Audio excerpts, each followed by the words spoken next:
Hello, I'm Emerian Rich, and I write a little bit of everything, mostly horror and romance. I have a vampire series named Nights.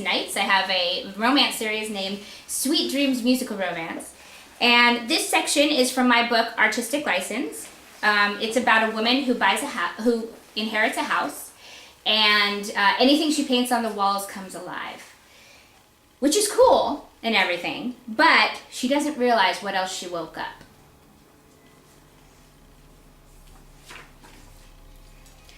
Henry tossed Ashton his sword and supplied himself with a large kitchen knife. He led his master to the second floor, where the junk room stood open. How? Shh. Henry pointed to the floor where the dark footprints led from the junk room to the closed music room.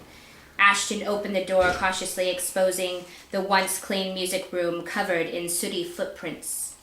They heard a scratching, like the sound of someone sketching from the other end of the room. The dark creature sat on the pianoforte. He was a small one, barely 2 feet tall.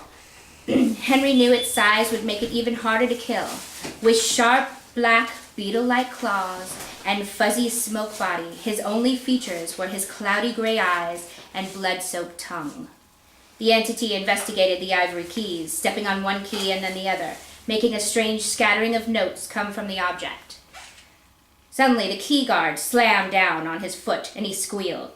Ew! Henry moved in, stabbing him in the mane of his body before the creature jumped out of the way and up into the ceiling. The little guy seemed injured, but only enough to be scared of the men. Come down now, you have no choice. Jumping onto the top of the golden chest, Ashton poked at the ceiling with his sword, hoping to catch the bugger as he hopped about. The creature skittered around, jumping from the chandelier to the harp and back up to the ceiling by scamping up the once spotless curtains. Henry reached into his waistcoat pocket and pulled out a piece of black chalk. Psst. Henry showed Ashton the chalk and motioned toward the drapes. Ashton jumped down and pulled off the large curtains. He placed a curtain on the chair and stepped away, allowing Henry to put the black chalk in the middle of the cream fabric.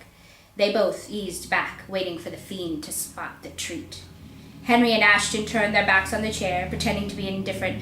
Oh, he must have run out of the room. Yes, perhaps I should check the hall. Ashton moved to the door, giving the bugger ample room to light on the chair. The creature hesitated on the top of the pianoforte as 2 men dithered by the door.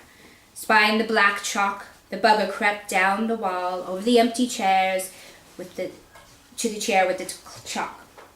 Hearing a quiet scritch behind him, Ashton turned, flipping the curtain over and swiftly skewering the being beneath.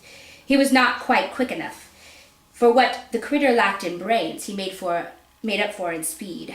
The bugger zipped across the room and almost caught one of its appendages in the door jamb. The creature dangled from the upper right hinge. His dark color faded in and out as if he was attempting to disappear. Quick! He's trying to change form! Get him before he figures out how! Ashton leapt onto the chair. Holding his sword in both hands, he stabbed it forward into the center of the creature's murky mass. The black chunk of chalk dropped to the floor, and gray dust exploded on the once pristine white corner of the room. Out of breath, Ashton stepped down. He was quick. Yes, and much more bold than the ones we know. Henry retrieved the chalk, now broken too. The men fell silent as Ashton took deep breaths, and Henry wiped the sweat from his brow. How do we stop more from coming in? I do not know, but we will have to discover a way soon. Okay, and then I'm going to skip to another part where the girl is alone. The morning began with frightful moans from somewhere deep in the forest. As moans touched Leslie's ear, she found herself startled awake. She drew in a breath and sat up. Ash? Ash? She wondered if her husband was near.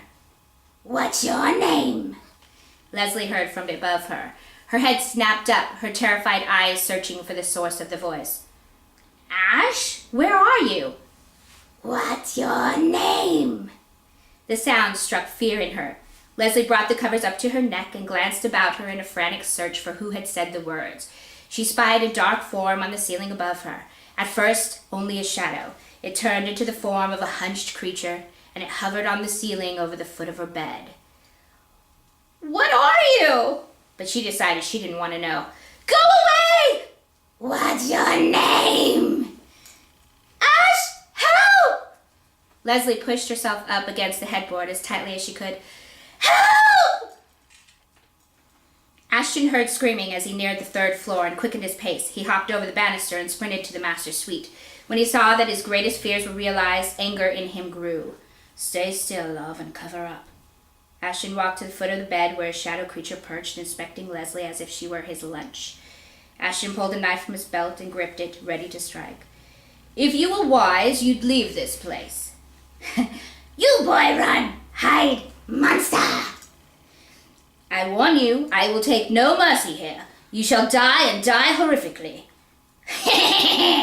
The thing jumped from the bed to the desk beyond. Ashton tracked it for a few moments, but seeing it would not stay in one place, he decided on another tactic. Straightening up, he put his hand in his pocket, careful not to show the knife he held. I won't follow you around the house. Perhaps we could strike a deal. Ashton stood by the bedside where Leslie stared at the being in complete fear. He put a hand to her leg to assure her. Deal? What? You's dead? No, not that. However, it does involve you getting the house. The thing hopped onto the end of the bed, his little claws pulling at the blankets. You see, we don't wish for the house. We will leave it to you. Ashton pulled the blanket from Leslie's grip, and she unwillingly loosened her hand. All you have to do is promise we can leave without harm. She no here. We no here. There is a way. Ashton leaned close to the bugger. We will let you have her if you let us go. What? Ashton! How could you? Help me! Help! As Leslie distracted the being with her cries for help, Ashton threw the comforter over the creature, trapping him in a circle of fabric. The bugger squealed, making noise that caused Leslie to cover her ears. Ashton plunged the knife into the being as it writhed under the comforter. Puffs of black ash sprayed the room in a rain of charcoal dust. Although the creature calmed, Ashton still thrust at the thing, intent on its destruction. Once he was sure of its death, he opened the tattered comforter to find nothing but thick coagulations of charcoal. Leslie fell silent, pressed up against the back of the headboard, her eyes wide with fright. Ashton turned to her, a feeling of guilt washing over him. He should have gone against Henry's wishes and warned her. What was that? That's it.